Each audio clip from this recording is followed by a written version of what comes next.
దళిత బంధు ఇస్తున్నాం, పథకాలను ప్రజలకు చేరవేస్తున్నాం, దళిత బంధు నిధులను కలెక్టర్ ఖాతాల్లో ఉన్నాయి, యూనిట్ల అమ్మకం కొనుగోలు చెల్లుబాటు కాదు. డిప్యూటీ సీఎం మల్లు బట్టి విక్రమార్క మదిరలో లబ్ధిదారులకు నిధుల పంపిణీ చేయడం జరిగింది. దళిత బంధు అనేది గత ప్రభుత్వము ఈ యొక్క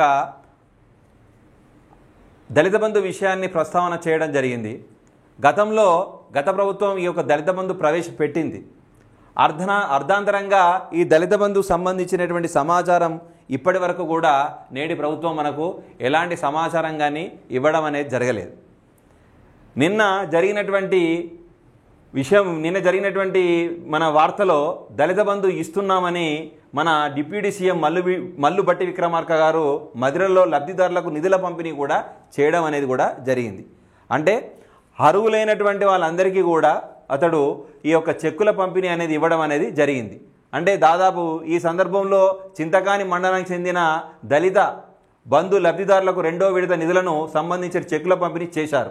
అనంతరం డిప్యూటీ సీఎం మాట్లాడుతూ తాను సిఎల్పి నేతగా ఉన్నప్పుడు చింతకాని మండలాన్ని దళిత బంధు పథకం కింద హైలైట్ ప్రాజెక్టుగా కూడా ఇతడు ఎంపిక చేయడం జరిగింది. అంటే ఆ చింతకాని మండలంలో అర్హులైన వాళ్ళందరికీ కూడా నేను చెక్కుల పంపిణీ కూడా జరిగింది. ఒక ప్రాంతంలోనైతే ఈ యొక్క దళిత బంధు అనేది అమల్లోకి వచ్చింది.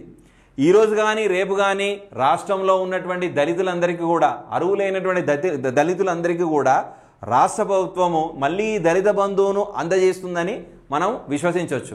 అలా ఆ వార్తలో ఎలాంటి సందేహాలు అనేటివి ఉండవు. ఎందుకంటే ఒక ప్రాంతంలో అర్హులైనటువంటి దళితులకు ఎప్పుడైతే పంపిణీ జరిగిందో అన్ని ప్రాంతాల్లో ఉన్నటువంటి దళితులందరికీ కూడా ఈ యొక్క దళిత బంధువు వస్తుందని మనం నమ్మకాన్ని 100% పెట్టుకోవచ్చు. దాంట్లో ఎలాంటి సందేహం కానీ ఏం కానీ లేదు.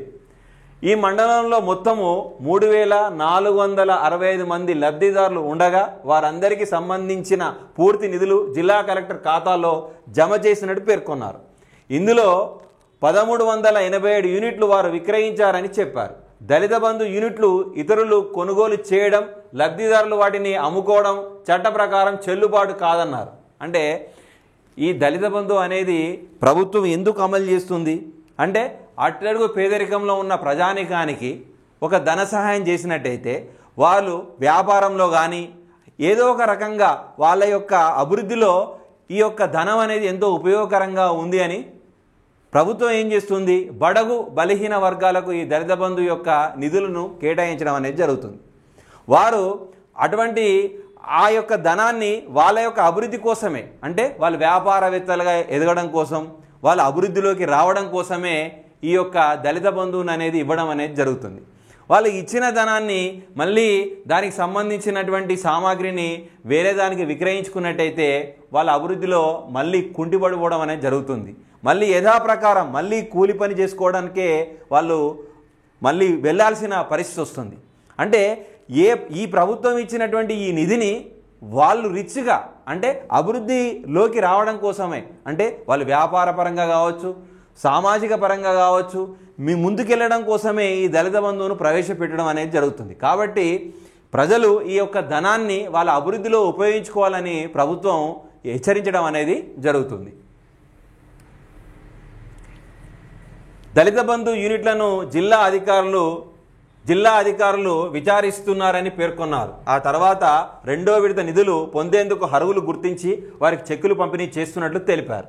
ప్రస్తుతం చెక్కులు పొందిన లబ్ధిదారులు వృత్తి వ్యాపారాలు చక్కగా నిర్వహించుకునేలా ఆర్థికంగా బలోపేతం కావాలని ఆకాంక్షించారు.